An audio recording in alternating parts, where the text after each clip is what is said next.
Hello everyone, আসসালামু আলাইকুম। সবাই কেমন আছেন? আশা করি সবাই ভালো আছেন।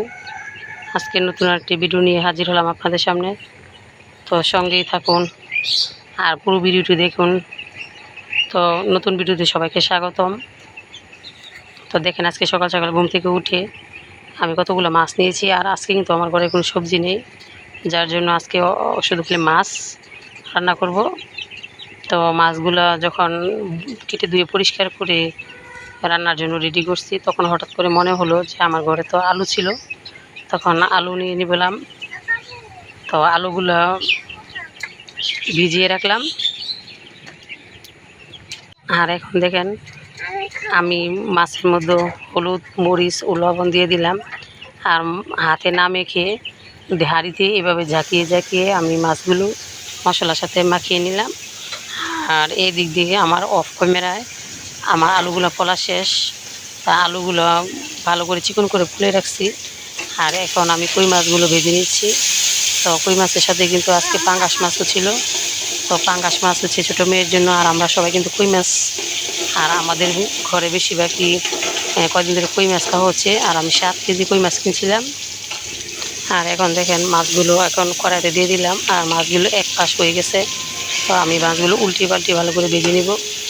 তো এদিক দিয়ে দেখেন, মাছগুলো আমি উল্টাচ্ছি।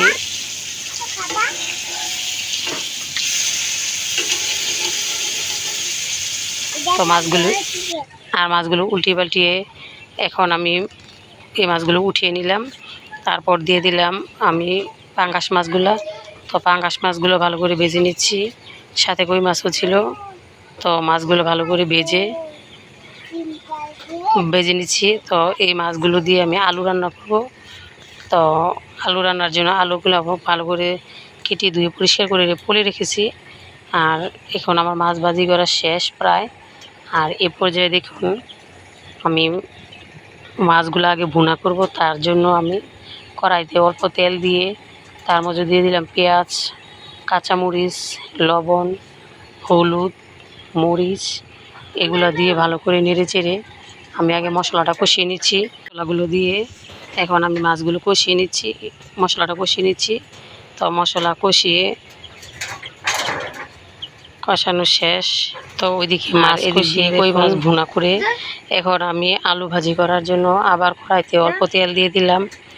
আর তেলের মধ্যে পেঁয়াজ কুচি, কাঁচামরিচ কুচি, লবণ, হলুদ, মরিচ, বরহস, ধনে গুঁড়া এগুলো দিয়ে ভালো করে আমি কষিয়ে নিচ্ছি। তো মশলাটা কিন্তু ভালো, আলু ভাজি করার জন্য মশলাটা ভালো করে কষাতে হয়। আপনি যে কোনো সবজি রান্না করেন, রান্না করার আগে যদি মশলাটা ভালো করে কষান, তাহলে কিন্তু তরকারির স্বাদটা খুবই সুন্দর, মজা আসে। তরকারির টেস্টটা খুব সুন্দর হয়। আর ঘ্রাণটাও কিন্তু ঘ্রাণ বার হয়। তো আমার এদিকে মশলা কষানো শেষ আর মশলার উপরে তেল চলে আসছে। আর এখন দেখেন, আমি আলুগুলা কড়াইতে দিয়ে দিলাম। তো আলুগুলা দিয়ে ভালো করে মশলার সাথে মাখিয়ে নিব। তো মশলার সাথে আলুগুলায় ভালো করে মাখিয়ে নিচ্ছি। তো নাড়াচাড়া করে এভাবে দেখেন মাখো মাখো হয়ে যাচ্ছে। তো এগুলো মেশানো শেষ হলে এখন আমি এটাতে দিয়ে দিব অল্প পরিমাণ পানি। পানির সাথে মাছও দিয়ে দিব সাথে সাথে। তারপর আমি এটা ঢাকনা দিয়ে ঢেকে রাখব, যাতে করে আলুগুলা ভালো করে সেদ্ধ হয়ে যায়।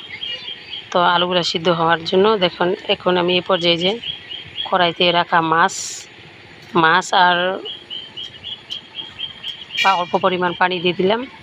তো যার কারণে আমার আলু ভাজিটা করা সুন্দর হবে।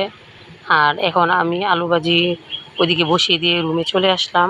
আর দেখেন, আমার বাচ্চারা রুমের কি হাল করছে। তো পুরো রুম এলোমেলো করে রাখছে। যাদের বাসায় ছোট বাচ্চা আছে তারাই বুঝে যে ঘরটা গুছানো কত মুশকিল। কারণ একবার গুছাইতে গেলে আরেকবার অপরিষ্কার করে ফেলে। তো আমি এদিকে আমার বড় মেয়েকে বললাম যে তুমি এগুলো গুছিয়ে নাও, আমি রান্নার কাজটা সেরে আসি। তো সে বিছানাটা গুছাচ্ছে। তো বিছানা গুছিয়ে শেষ করে এখন রুমটা ঝাড়ু দিচ্ছে। এদিক দিয়ে খেলনাগুলো ব্যাগে ভরে নিয়েছে। সে খুব দুষ্টামি করে, কোনো কিছু খায় না। এদিক দিয়ে দেখেন, বাইরের আবহাওয়াটা সকাল সকাল প্রচণ্ড খারাপ। দেখেন, বাইরের আবহাওয়াটা প্রচণ্ড খারাপ, বৃষ্টি আসবে। অলরেডি রাত্রের বেলাও প্রচুর বৃষ্টি হয়েছিল। আর এখনও দেখেন মানে কুয়াশার মতন, মোবাইলেও অত বোঝা যাচ্ছে না। তো এখন দেখেন কি অবস্থা করছে। আবার আমারও স্কুলে যাওয়ার সময় হয়ে যাচ্ছে, বাচ্চাদের খাইয়ে দিয়ে আমি স্কুলে চলে যাব। তো কী আর করার, বৃষ্টির মাঝে যেতে হবে। আর এখন দেখেন আমি আমার মুরগির জন্য খাবার নিয়ে যাচ্ছি, কারণ মুরগিগুলো সারা রাত আটকানো থাকে। তো আটকানো শেষ করে এখন আমি মুরগিগুলো সকাল সকালে ছেড়ে দিয়েছিলাম, ছেড়ে দিয়ে এসে রান্না বসাই দিয়েছিলাম। তো ওইদিকে কিন্তু আমার চুলাতে আলু ভাজি বসানো, আর এদিক দিয়ে আমি প্রথমে মুরগির বাচ্চাগুলো ছেড়ে দিব। আর বড় মুরগিগুলো কিন্তু অলরেডি ছাড়া ছিল, কবুতরগুলোও ছাড়া ছিল। তো বৃষ্টির কারণে ছাদের উপর পানি থাকার কারণে ছোটো বাচ্চাটি আমি ছাড়িনি। তো এখন এই যে বড় মুরগিদেরকে খাবার দিয়ে দিলাম। তো ওরা এই বড় মুরগির বাচ্চাটি কিন্তু খায় না, মানে খুদ চাল এগুলো খেতে চায় না, ভাত আর ফিট। তো এই দুটা খাবারই দিই।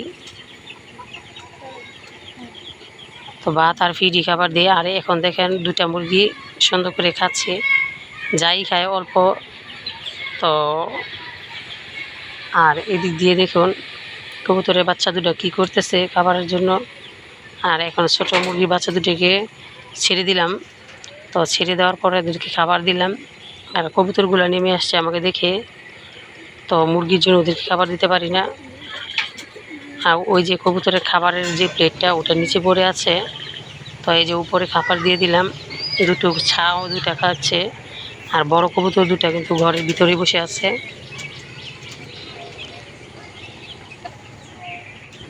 তো কবুতরে খাবার দিলে কবুতর খেতে পারে না মুরগি বাচ্চার কারণে আর বড় মুরগির কারণে। তাই এখন কবুতরগুলোকে উপরে খাবার দিয়ে দিলাম।